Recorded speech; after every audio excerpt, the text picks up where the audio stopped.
이것은 하나님의 말씀입니다. 하나님께 감사합니다. 네, 자리에 모두 앉겠습니다. 참 좋으신 하나님의 은총과 평화가 저와 여러분의 삶의 자리에 또 저와 여러분의 영혼 가운데 그리고 이 땅 가운데 함께 하시기를 주님의 이름으로 간절히 축원합니다. 여러분, 사람은 홀로 살 수 없는 존재입니다. 누가 뭐래도 사람은 혼자서는 존재할 수 없고 혼자서는 살아갈 수 없습니다.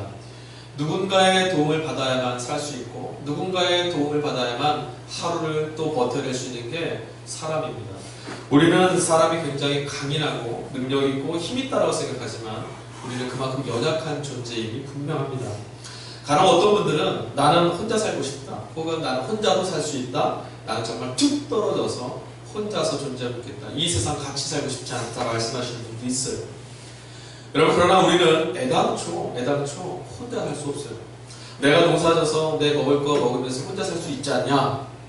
네. 그 씨앗은 어디서 왔으며 여러 가지 말을 할 수 있겠지만 그거보다 더 본질적인 거, 우리는 애초에 이 땅에 태어날 때 내 스스로 태어나지 않았어요. 어머니의 자궁을 빌려서 아버지의 보살핌을 통하여 가족들의 헌신과 사랑을 통해서 우리는 이 땅에 태어나고 살아왔습니다. 그러므로 우리가 나는 혼자 살 수 있다, 혼자 살겠다라고 말하는 것은 나의 존재를 인정하지 않는 것과도 같아요. 유대인 종교 철학자였던 마틴 부버라는 사람이 나와 너라고 하는 책에서 그렇게 말했습니다. 너가 없으면 내가 존재할 수 없고 내가 없으면 너도 존재할 수 없다. 너와 우리가 존재함으로 내가 존재하고 내가 존재할 때, 나 한 사람 한 사람이 존재할 때 우리 모두는 또한 존재할 수 있다. 여러분, 상대가 있다는 것은요 참 좋은 것입니다. 나 혼자 있지 아니하고 누군가 내가 바라볼 수 있는 사람, 내가 손을 잡을 수 있는 사람, 나와 함께 이야기 나눌 사람이 있다는 것은 정말 행복한 거예요. 상대가 있으므로 우리는요 고독으로부터 벗어날 수 있습니다. 어떤 신학자가 그런 말을 했어요. 사람이 갖고 있는 두려움들이 여러 종류가 있는데 그 중에 하나가 고독에 대한 두려움이 있대요. 사람은 다 그렇습니다. 홀로 있는 것에 대한 두려움. 여러분, 죽음이 왜 두려운지 아세요? 만약에 우리 모두가 다 손을 맞잡고 호흡이 끊어지는 마지막 순간, 호흡이 끊어진 이후의 순간도 함께 갈 수 있다면 우리의 두려움은 조금 줄어들지 몰라요. 그러나 죽음이 다가오면 어느 누구라도 그 죽음의 문을 열을 때는 반드시 혼자 가야 됩니다. 사랑하는 가족들이 임종을 지켜주어도요 죽음의 순간은 혼자 갑니다. 그래서 두려워요. 고독하거든요. 상대가 있다는 얘기는 이 고독함을 우리로부터 벗겨내줄 수 있다는 거예요. 혼자 있지 않다는 걸 알게 해주는 거죠. 삶을 살아갈 수 있는 힘을 또한 줍니다. 힘이 없을 때 누군가 함께 있으면 내 힘없는 부분을 잡아주기도 하고 세워주기도 하고 밀어줄 수도 있어요. 그래서 우리는 홀로 설 수는 없지만 함께 할 수 있어서 누군가 상대하는 자가 있어서 우리의 연약하고 흔들리는 자리를 세워가며 살 수가 있게 됩니다. 여러분, 우리 신앙생활하면서 우리 성도들의 신앙의 목적지가 어디에 있다고 생각하세요? 이 땅을 살아가면서, 이 땅 안에서 거룩함이에요. 거룩함. 감리교회 창시자이신 존 웨슬리 목사님이 성도들의 구원의 여정에서 마지막에 했던 게 성화입니다. 성화. 여러분, 감리교는 구원에 관해서 신유에 의한 구원만을 얘기하지 않아요. 감리교는 성화 구원을 말합니다. 구원이라는 것이 단순히 예수 그리스도께서 우리를 위하여 피 흘리심으로 의롭게 됐다라는 것만 말하지 않다는 거예요. 이후에 성화되어서 하나님 앞에 합당한 자녀화 되는 것, 이것이야말로 잃어버린 자녀가 아버지의 품에 안기게 되는 사랑의 관계로 들어가는 것이 진정한 구원이다. 그래서 성화해야 된다. 성도들은요 마땅히 성화되어야 됩니다. 여러분, 간절히 소망합니다. 여러분, 예수 믿고 구원받으셨어요. 여기서 멈추시면 안 돼요. 여기서 멈추시면 안 되고 하나님과 친밀한 사랑의 교제 가운데로 들어가셔야 돼요. 그게 성화예요.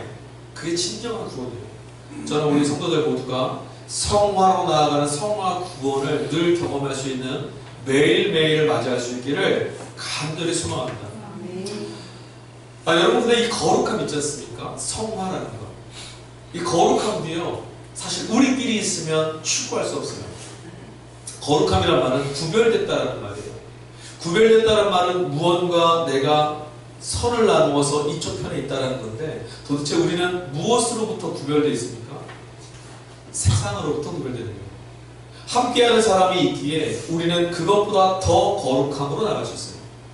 무엇인가 죄의 모습들이 있기에 우리는 하나님 앞에 더 거룩함으로 나갈 수 있게 되는 거예요. 즉 제가 무슨 말씀을 드리려고 하는 거냐면 성화, 거룩함, 종교적인 순수함, 신실함도 누군가가 함께 하지 않으면 우리는 이룰 수 없게 된다는 공허한 말이 될 수밖에 없어요. 상대가 있기에 우리는 혼자서는 결코 이길 수 없는 길을 갈 수 있어요. 성화도 마찬가지입니다. 성도들이 있기에, 저 성도가 있기에 오늘 내 삶을 돌아보면서 나는 더 그리스도께로 나아가야겠구나. 세상에 어떤 사람들을 보면서 내가 저들과는 구별을 돼야겠구나. 우리는 생각할 수 있고 걸음을 결단할 수 있게 되는 거예요. 그러니 세상이 악하다고 손가락질하고 있을 게 아니에요. 그들이 있으므로 우리는 그리스도께 한 발 더 갈 수 있고, 우리는 그들이 있으므로 그리스도인이라고 부름받을 수 있게 되는 거예요. 사람이 살기 위해서는 그러므로 여러분, 또 사람이 세상을 사람답게 살기 위해서는 반드시 함께 그리고 더불어 살아야만 합니다. 저희 주보 보시면 일면에 그 써있죠. 함께 더불어 진리를 찾아가는 교회. 함께 더불어. 함께라는 말이 단순히 뭔가 나눠주자는 말이 아니에요. 함께 있어야만 우리가 진리를 찾을 수 있고 더불어 가야만 우리 거룩해질 수 있거든요. 우리 돈육교 성도 여러분, 여러분들이 늘 함께 그리고 더불어서 그리스도께서 우리에게 보이신 길을 따라가는 거룩함으로 나아가는 성도들 될 수 있기를 주님의 이름으로 간절히 축원합니다. 아멘. 그런데 여러분, 하나님도 우리랑 더불어 살기 위해서 이 땅에 오셨다는 것을 기억해야 돼요. 세상의 많은 신들은 자신들의 그 신과 어떤 계시와 종교의 교리, 이것들 목표되어 있는 어떤 지점에서 자신들의 교주들이 자신들의 그 교도들을 따라 올라오라고만 말합니다. 그러나 우리 하나님은 어떤 분이시냐? 우리로 하여금 더불어 살라 말씀하시고 그친 게 아니라 우리와 더불어 사시기 위해서 이 땅에 찾아오셨어요. 그 하나님 지금 우리들 각 사람의 영혼 가운데 이미 찾아오셔서 지금 우리 한 사람 한 사람과 더불어 살고 계세요. 여러분들이 느끼시던 느끼지 못하시던, 분명히 성경에 뭐라고 말씀하셨냐면 예수를 주로 고백하고 시인한 이후부터, 아니 그때로부터 우리에게 하나님의 성령으로 우리 가운데 찾아와 주셔서 우리 안에 거하신다라고 말씀하셨어요. 즉 하나님이 지금 저와 여러분과 어떤 순간 어떤 자리에서도 더불어 살고 계시다는 거예요. 여러분, 이 사실을 믿으셔야 돼요. 이 사실을 믿는 사람은 고독하지 않게 살 수 있어요. 이 사실을 믿는 사람은 바르게 살 수 있습니다. 이 사실을 믿는 사람은 성화를 향해 걸어갈 수 있어요.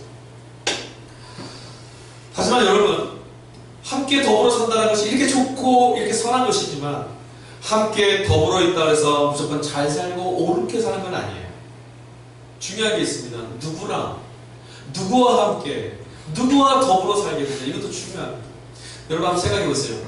사기꾼, 협잡꾼, 강도, 살인자, 불법자들, 이런 사람들이 함께 더불어 있으면 어떻게 되죠? 더 큰 악을 양산할 뿐이에요. 이런 사람들은 빨리 흩어져야 돼요. 그러나 여러분, 그리스도의 선한 교우 여러분들은 함께 더불어 계셔야 합니다. 그래야 이 사랑은 더 강해지고 이 은총은 더욱더 풍성해질 수 있어요. 누구와 더불어 누구와 함께 있느냐 중요하다고 말했습니다. 근데 또 중요한 게 있어요. 이것만으로 중요한 게 아니거든요. 하나가 더 있습니다. 그것은 뭐냐면 내가 함께 하고 있는 사람과 어떤 관계로 서 있느냐, 이게 굉장히 중요해요. 여러분, 혼자서는 살 수 없다고 제가 말씀드렸죠. 저 누군가 살고 있습니다. 더불어 살고 있습니다. 상대방이 있습니다. 그 상대방과 여러분 어떻게 서 계십니까? 여러분 한번 머릿속으로 잘 생각해 보세요.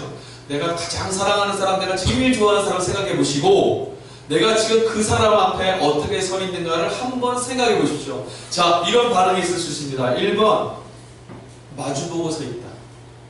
2번, 함께 어깨를 기대고 함께 한 방향을 보고 서 있다. 3번, 등을 돌려 서 있다. 간절히 소망합니다. 3번은 이 가운데 하나도 있으시기를. 부부 가운데 3번 있으면 큰일 납니다. 친구들 가운데 3번 있으면 큰일 납니다. 우리 이웃들과 3번이 있으면 우리는 고독한 인생을, 갈등의 세상을 살아야 돼요. 제가 이제 결혼을 하거나 제가 좀 축복해줘야 될 사람들, 커플들 있을 때 항상 이 말을 꼭 빼놓지 않고 해요. 들은 분도 기억하는 분이 있을 거고 기억 못하는 분도 있을 텐데 기억하시기 바랍니다. 사랑하는 사람은 어떻게 서 있어야 될까요? 자, 손 들어보겠습니다. 1번 마주보고 서로의 그 아름다운 모습을 보면서 사랑에 흠뻑 젖어 마주보고 있는다. 2번 같이 한 방향을 보고 서 있다. 자, 1번 손 들어보세요. 한 분 없어요? 자, 2번 세 분. 나머지는 뭐예요? 등 돌리시는 분들이에요? 정답 좀 뒤에 말할까요? 여러분, 오늘 대한민국이 참 아프죠? 한편으로는 전도 소망이 있어요. 아픈 상처가 드러나지 않으면 죽음으로 치달을 텐데 이 아픈 상처를 드러내셔서 치유할 수 있도록 하나님의 은혜를 베푸셨구나. 저는 그렇게 믿습니다. 그래서 곧 나을 거라고, 더 좋은 세상이 될 거라고 저는 믿고 있어요. 대한민국이 참 아프고 많은 부분들에서 상처가 골마 있습니다. 그래서 사람들이 가슴이 답답해요. 생각하면 잠이 오질 않고 분노가 거치밀고 그 분노가 뛰어넘어서 이제 막 무기력감까지 거듭니다. 왜 이렇게 어려워졌을까요? 왜 대한민국이 이렇게 어려워졌을까요? 통치하는 사람들, 국가의 리더십이라고 하는 사람들이 함께할 사람들과 함께하지 않았어요. 국민들과 함께하지 않고 협작동들과 함께했어요. 잘못되고 또 있습니다. 국민들과 함께하는 자리에서도 문제가 생겼어요. 뭐냐면 아파하고 있는, 고통받아하고 있는 국민들과 한 방향을 바라보며 그들을 마주보고 서서 그들이 누구인지, 그들이 어떤 삶의 자리에 있는지를 좀 봤어야 되는데 마주보려고 하지 않았어요. 외면했어요. 소통 부재라고 하죠. 함께하고 있는 국민들 마주보려고 하지 않는다는 것은 내 앞에 세워놓고 상대하지 않겠다는 거예요. 상대로 삼지 않겠다고 하니 그들이 서 있는 자리가 눈에 보일 일이 만무합니다. 국민들의 그 삶의 자리가 얼마나 고독하고 힘들고 무거운지 알 턱이 없고요. 얼마나 아파서 눈물을 흘리는지 알 턱이 없습니다. 얼마나 억울해하고 있는지 그 심정 헤아릴 수도 없습니다. 그게 애초에 큰 문제였어요. 소통하는 자리, 마주볼 수 있는 자리에 함께하지 못했기에 저는 오늘의 이 문제가, 이 사단이 났다고 생각해요. 마음을 헤아리는 사람들, 마주봄으로써 그 사람의 자리를 이해할 수 있는 사람들이 많아질 때 우리는 화해할 수 있고, 아까 예배 전에 불렀던 찬양처럼 평화할 수 있어요. 그 사람을 보려고 하지 않는다면, 우리가 담장을 세워놓으면 결코 우리는 평화할 수 없습니다. 여러분, 마주보아서 그 사람을 이해할 수 있게 됐고, 마주보아서 그 사람을 사랑할 수 있게 됐습니다. 여러분, 더듬어 보세요. 내가 연애할 때, 옛날에 결혼하기 전에 한번 생각해 보세요. 내가 그 사람에 대해서 얼굴 한번 쳐다보지도 않고 그 사람한테 반했다고 결혼하신 분 있어요? 그 사람을 머리끝에서 발끝까지 다 쳐다보고, 머리끝에서 발끝까지 다 마음에 들어서, 머리끝에서 발끝까지 홀딱 반해서 결혼한 거 아니에요? 마주봐야만 보입니다. 근데 여러분, 마주보는 것만으로는 상대방과의 관계가 끝나지 않아요.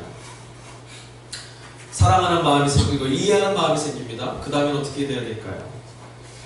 삶의 자리를 공감할 수 있을 때 우리는 그때서 어떻게 갈 수 있냐면, 우리가 함께 가야 할 길들을, 함께 걸어가야 될 방향을 한 손을 붙잡고 같이 바라보며 설 수 있게 돼요. 여러분, 연애할 때 생각해보세요. 연애할 때는요, 아무도 보이지 않아요. 그 앞에 있는 사람만 보여요. 늘 얼굴만 보고 있으려고 해요. 시간 가는지도 모르잖아요. 그쵸? 뭐가 그렇게 탐구할 게 많다고. 계속 보고 있어 질리지 않습니다.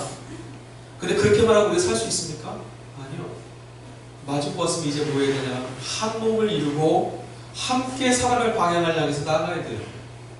마주보고 있는 눈이 한 방향을 바라보고 있지 않으면 늘 마주보다가 시간 지나면 어떻게 되는 줄 아세요? 야, 팽팽했던 얼굴에 주름살이 보이고 친절해 보이고 상냥했던 그 입술 속에서 나오는 말이 이상하게 내 비수를 꽂는 것 같은, 그래서 다툼이 생깁니다.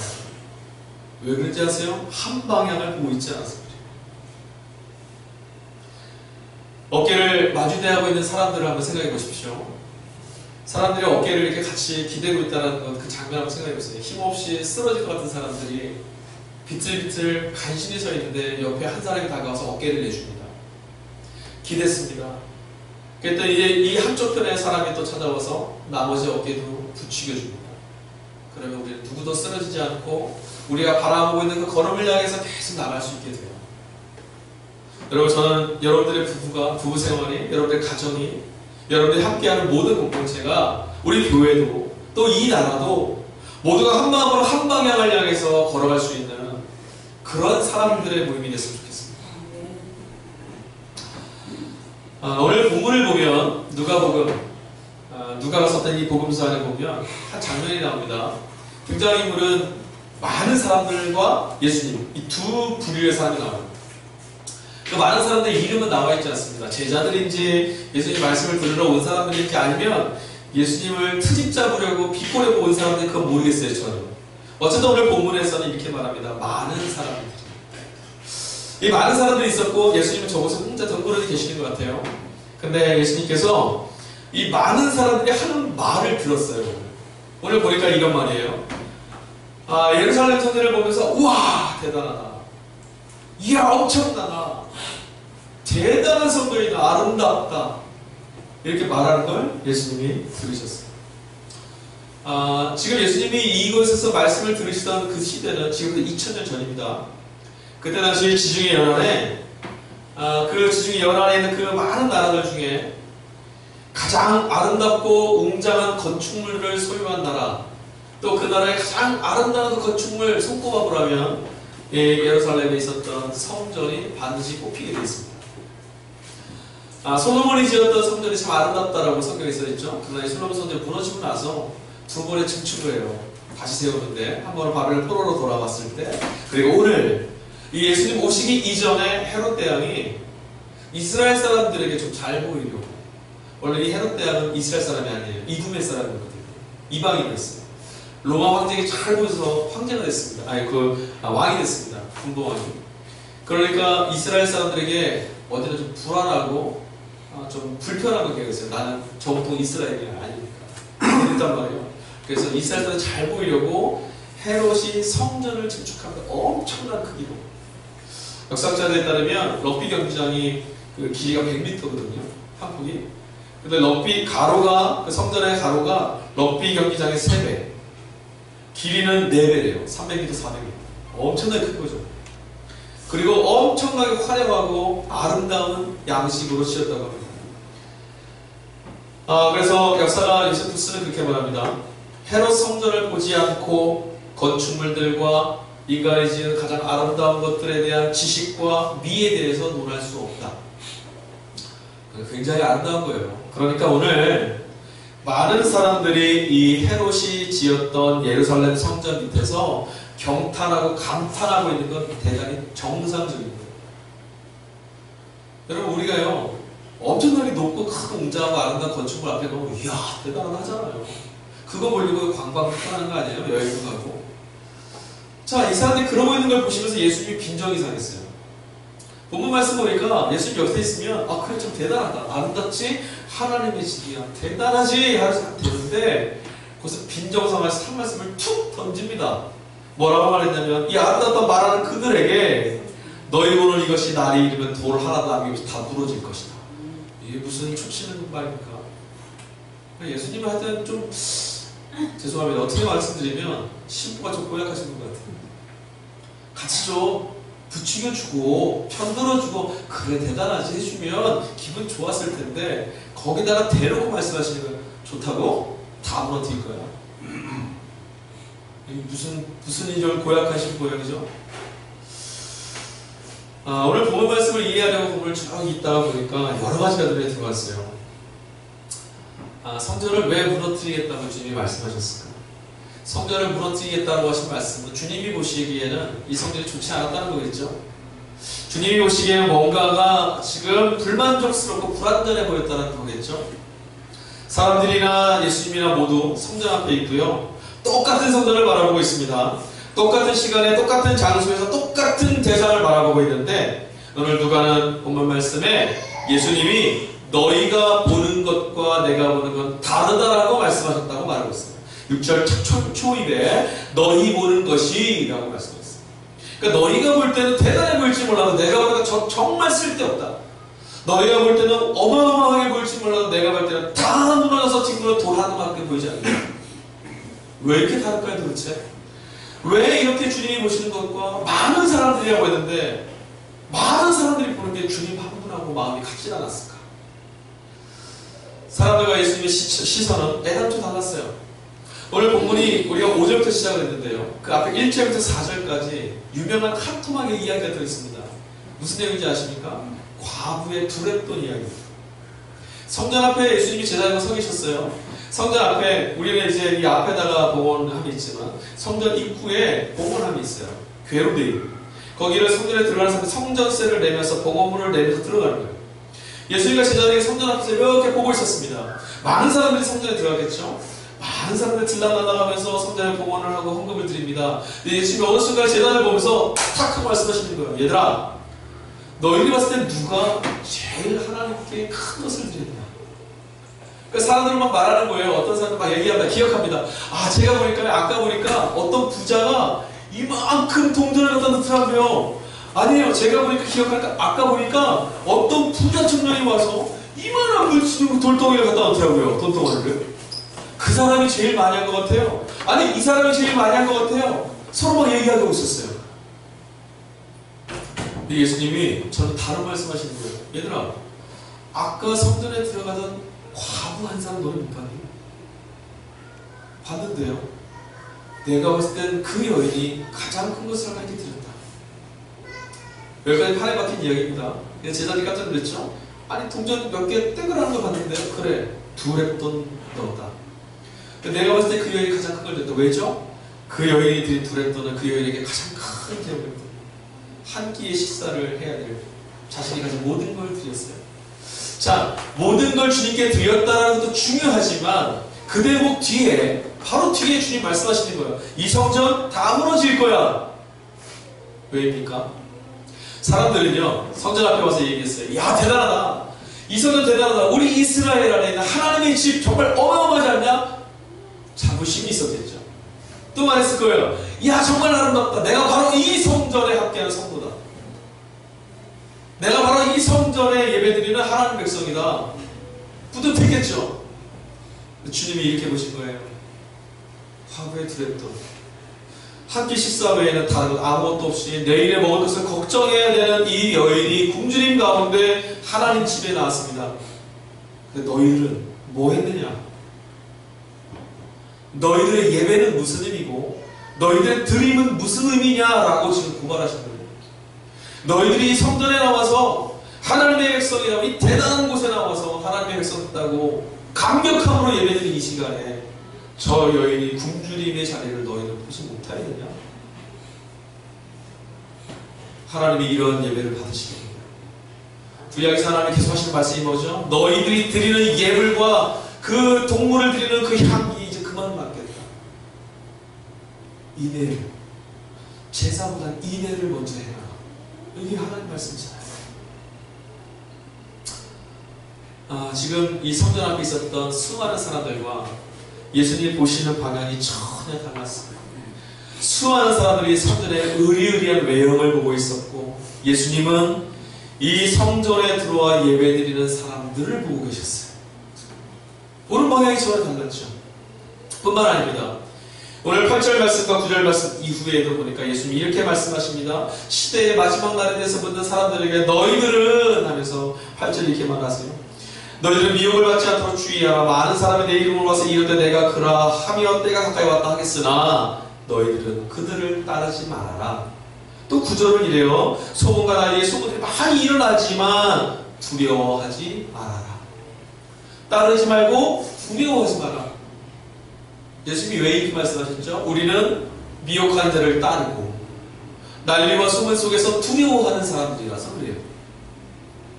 예수님이 보시는 건 우리들이 보는 것과 다릅니다. 우리들은 무엇을 보냐면 난리와 소문, 미혹하는 불법하는 사람들 바라보고 있습니다. 그러나 주님은 난리와 소문 뒤에 임하신 하나님의 나라를 보고 있었고 미혹하는 사람들의 패망할 심판을 보고 있었기에 주님은 우리에게 그들을 따라가지 말아라. 그리고 두려워하지 말아라 말씀하십니다. 잘 보셔야 됩니다. 이 앞에 있던 수많은 사람들과 예수님이 지금 보시는 게 반응이 달라요. 여러분 지금 세상에 말세에 있다고 말합니다. 말세 분명합니다. 악을 향해 치닫고는 이 세상에 말세가 도대체 무엇이겠습니까? 하나님이 주님이 이 땅에 다시 임하시는 주님의 심판의 때가 오지 않는다면 이 세상은 끝없는 브레이크가 고장난 추기관차처럼 악을 향해 달려가겠죠. 그러나 주님이 오시는 날은 반드시 와야 합니다. 심판이 올 겁니다. 여러분, 그러나 마지막 날에 대해서 주님 우리에게 두려워하지 말라고 했어요. 마지막 날을 바라보는 눈이 달라야 한다고 말했습니다. 마지막 날, 그날을 보지 말고 그날을 이끌어 가시는 하나님을 보라는 거예요. 하나님의 불법을 심판하고 하나님의 의와 하나님의 나라를 이루시기 위해서 임하는 하나님의 마지막 때를 보라는 거예요. 그러니 소망 아니겠습니까? 소망. 불법이 무너지고 하나님의 정의와 공의가 세워지고 하나님의 나라가 이루어지는 것이 그게 왜 두려움입니까? 소망이죠. 미혹하는 자들, 미혹하는 자들, 우리 지난주도 나눴죠? 미혹하는 자들을 보면요, 세상의 불의한 자들을 보면 우리들의 마음이 움직입니다. 대단해 보인다. 부럽다. 좀 나라를 또 시끄럽게 하는 그 여인분과 그런 얘기 있더라고요. 딸이 엄마 말 타고 싶어요 그랬더니 승마장을 사주고 그랬더니 대단해요. 우리는 우리 자녀들이 뭐 해달라고 할 때 못해주는 게 많아요. 그죠? 속상할 때 있죠? 그래서 우리 가끔 그런 생각합니다. 야, 불의함도 부럽다. 그러나 여러분, 오늘 주님이 이렇게 말씀하셨습니다. 미혹하는 불법과 불의함을 따르지 말라. 그것을 보지 말고 그 뒤에 임할 하나님의 심판을 보라. 분명 두려운 현실 앞에서 우리들에게 두려워하지 말라고 하셨고, 부러운 불법을 따라가는 연약함을 향해서 따르지 말라고 말씀하셨습니다. 우리는 여전히 문제를 보고 있지만 주님은 문제의 너머를 보고 계시기 때문에 그래요. 세상을, 사람을, 이웃을, 나라를, 너를, 우리를, 교회를 바라보시는 주님과 우리의 생각이 지금 다르다는 거예요. 자금의 이 사태를 보고 SNS에서 작은 충돌이 좀 있었습니다. 한국교회에 선한 영향력을 끼치시는 존경받는 목사님의 어떤 글 하나가 좀 문제를 일으켰어요. 많이 시끄러웠습니다. 사람들이 벌떼같이 몰려들어서 비난하기도 하고 옹호하기도 하고 이제 논쟁이가 붙었습니다. 저도 이 논쟁의 한복판에서 논쟁을 좀 했어요. 글은 이런 겁니다. 이런 상황에서 우리는 그리스도인으로 그리스도인답게 주님을 바라봅시다. 이게 문제가 됐어요. 여러분 어떠세요? 뭐 흠잡을 말이 있습니까? 하나도 없어요. 맞다는 말입니다. 그렇지 않습니까? 이 글이 무책임하다며 비난하는 이들과 그리스도인으로서 주님을 바라보는 것은 마땅하긴 하지만 이 두 가지 논쟁이 붙었습니다. 여러분, 제가 중요한 전제를 하나 말씀드릴게요. 우리는 그리스도인입니다. 맞습니까? 그리스도인이란 말은 그리스도를 따르는 사람들이라는 거예요. 그리스도와 같은 가치를 바라보고 그리스도께서 바라보시는 하나님 나라를 바라보며 그리스도께서 걸어가신 걸음을 함께 걷는 사람들, 이게 그리스도인이지 않습니까? 그리스도인은 언제 어디서나 누구를 막론하고 시대와 상황과 조건, 환경을 떠나서 우리는 언제나 주 예수 그리스도를 바라봐야 합니다. 분명한 것입니다.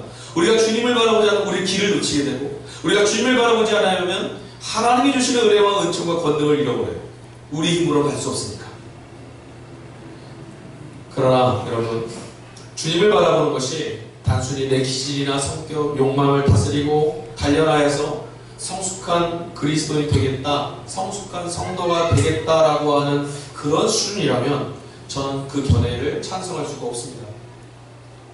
주님을 바라보는 것은요, 세상과 악을 추구하며 살던 이들이 돌아보아서 주님을 보게 되고 회심하고 회개하여 구원받는 자리부터 시작합니다. 우리가 구원받는 시점, 회심하는 시점, 바로 주님 바라볼 때부터 시작하는 거예요. 그래, 여기서 끝나지 않습니다. 주님을 바라본 이후로도 우리는 언제고 어디서고 우리의 빛 되시며 길 되신 주님을 바라봐야 함은 마땅합니다. 길을 놓치지 않기 위해서.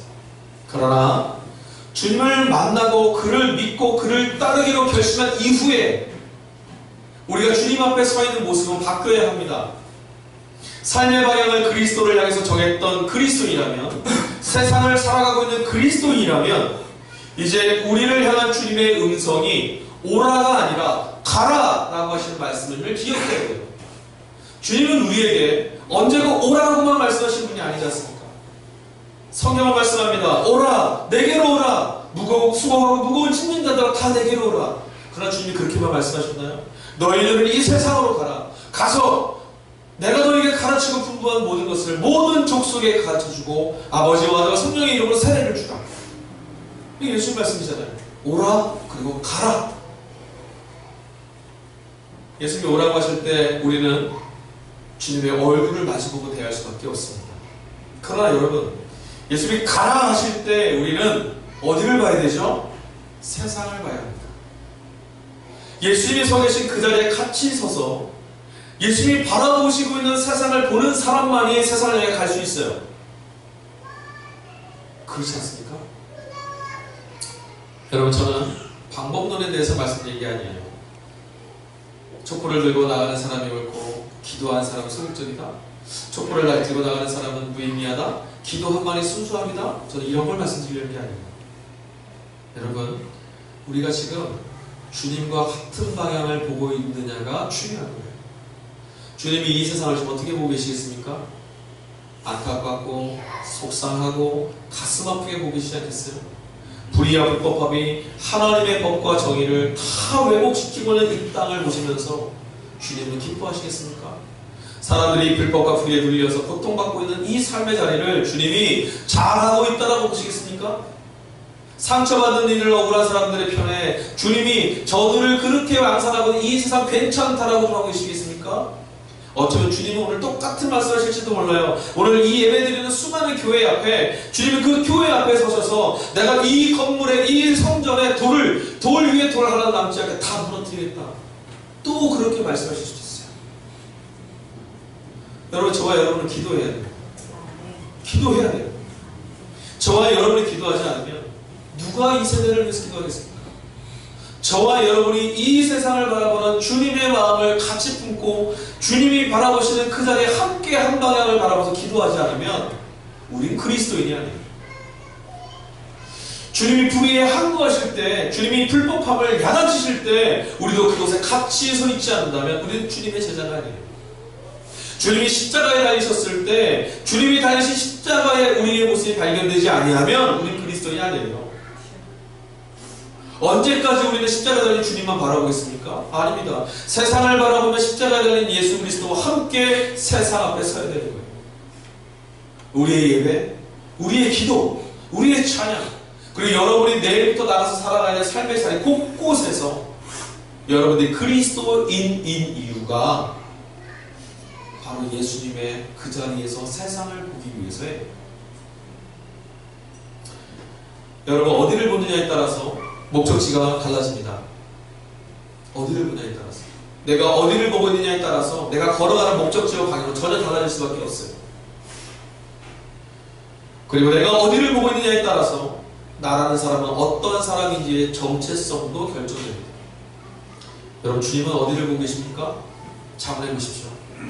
오늘 이 시대의 주님이 어디를 바라보고 계실지를 여러분 질문해 보십시오. 하나님의 영신 성령이 우리 안에서 말씀하십니다. 주님이 바라보고 계시는 곳은, 주님이 지금 보고 계시는 눈은 가나나에서 둘의 돈밖에 드릴 수 없는 과부를 보고 계시고, 주님이 바라보고 계시는 눈은 지금 부모를 잃고 통곡하고 있는 아이들을 바라보고 계시고, 지금 주님이 바라보고 계시는 눈은 상처받고 고통받았지만 누구도 도와주지 않아 아픈 상처 끌어안고 있는 사람들을 보고 계세요. 주님이 바라보고 계시는 눈은 헤롯이 머물렀던 궁전도 아니고 로마의 황제의 그 궁궐도 아닙니다. 주님이 보시는 곳은 그들 때문에 고난받고 있는 이들을 보고 계세요. 잃어버린 세상을 보고 계시는 거예요. 주님은 또한 보고 계십니다. 불의와 불법함으로 자신들의 부와 명성과 권력과 명예를 쌓아놓았던, 큰 성을 쌓아놓았던 이들도 주님은 지금 보고 계십니다. 어떻게 보고 계십니까? 엄한 눈으로, 분노한 눈으로 그들을 바라보고 계십니다. 여러분, 우리는 어디를 지금 보고 있습니까? 혹시 그 불의하고 불법한 자들을 바라보면서 그들이 쌓아 올린 그 명성의 그 성들을 바라보면서 부러움으로 그들을 바라보고 있지는 않습니까? 혹은 그 반대편에서 그들을 향한 분노와 그들을 향한 증오와 그들을 향한 저주로 바라보고 있지는 않습니까? 이제 우리는 주님의 사람입니다. 이제 우리는 그리스도인입니다. 그래서 그리스도인 우리들은 주님과 같은 방향을 바라보는 사람으로 이 시대에 서 있어야 합니다. 불법이 무너지고 하나님의 나라가 이루어지는 그런 나라됨을 우리는 보고 있어야 합니다. 이제 하나님의 회복하실 그 나라를 보고 있어야 합니다. 아파하는 자들이 축제를 하고 눈물을 흘리는 자들이 환호를 하며 찬양을 부르는 그 땅을 우리는 보고 있어야 합니다.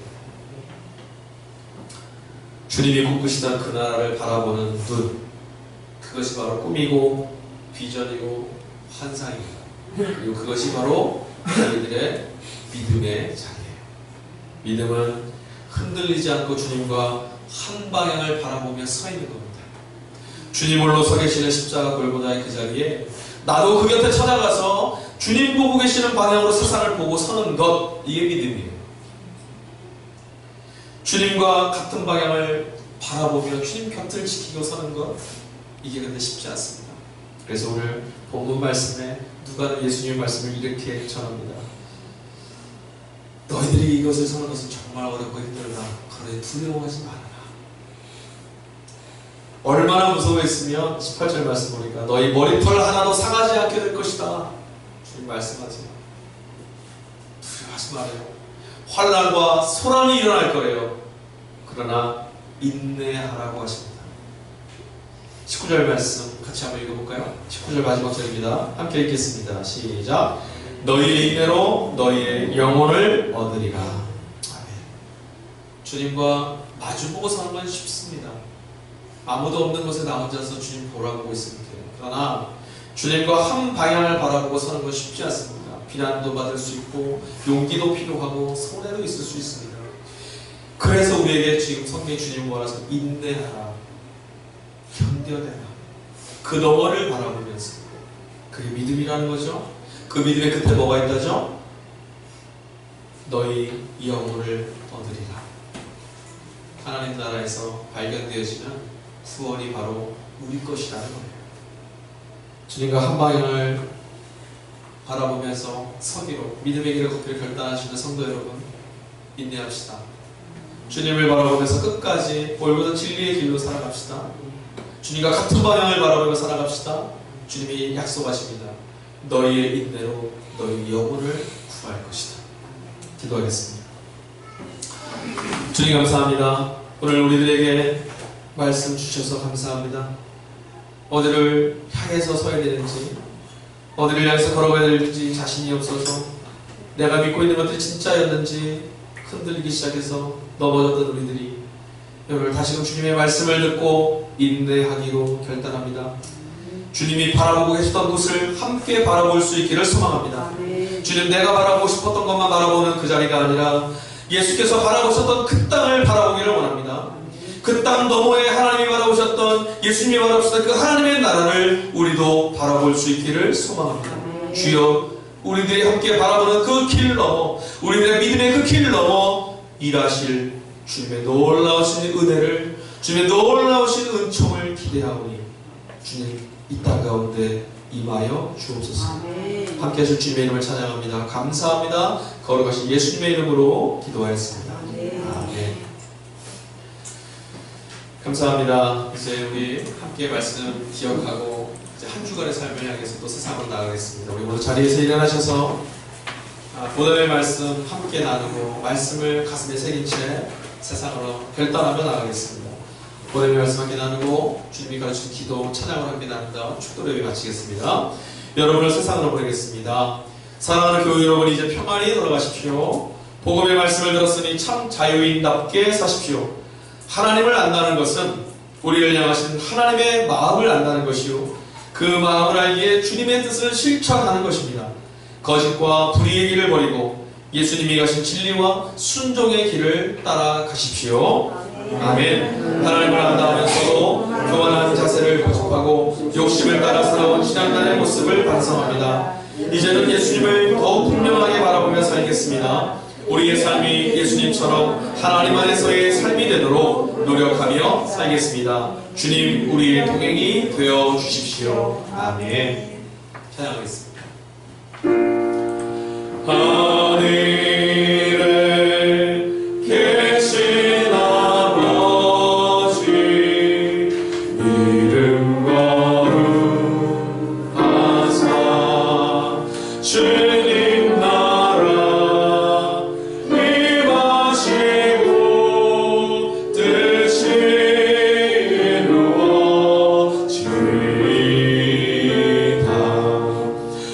일용할 양식 주시고 우리들의 큰 죄 다 용서하옵시고 또 시험에 들게 마시고 악에서 구원하소서.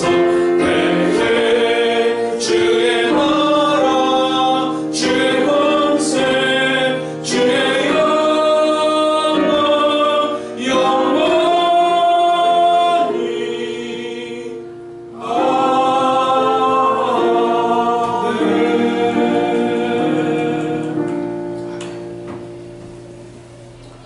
주님, 헛되고 헛된 것들을 바라보며 죽음을 향해서 덧없이 흘러가던 우리들의 삶과 걸음을 불쌍히 여주셔서 우리와 더불어 함께 하시려고 우리 곁에 찾아와 주시고 우리와 함께 걸어가시기 위하여 길이 되어주시고 우리가 구원받는 그 길 가운데 함께 걸어가시려고 십자가에 달려 생명을 내어주셨으니 주여 참으로 감사합니다. 주님이 길이시고 주님이 진리 되시고 생명이시니 이 길을 따라가기를 원합니다. 주님이 걸어갔던 그 길을 함께 바라보며 걷기를 소망합니다. 주여 우리의 걸음 가운데 용기를 주시고 우리의 걸음 가운데 복 주시고 붙잡아 주셔서 진리의 걸음을 포기하지 않고 걸어갈 수 있도록 그래야 마침내 너희 구원을 너희의 영혼을 구원하라고 너희의 영혼을 얻으라고 하신 말씀을 우리의 것으로 갖게 하여 주옵소서.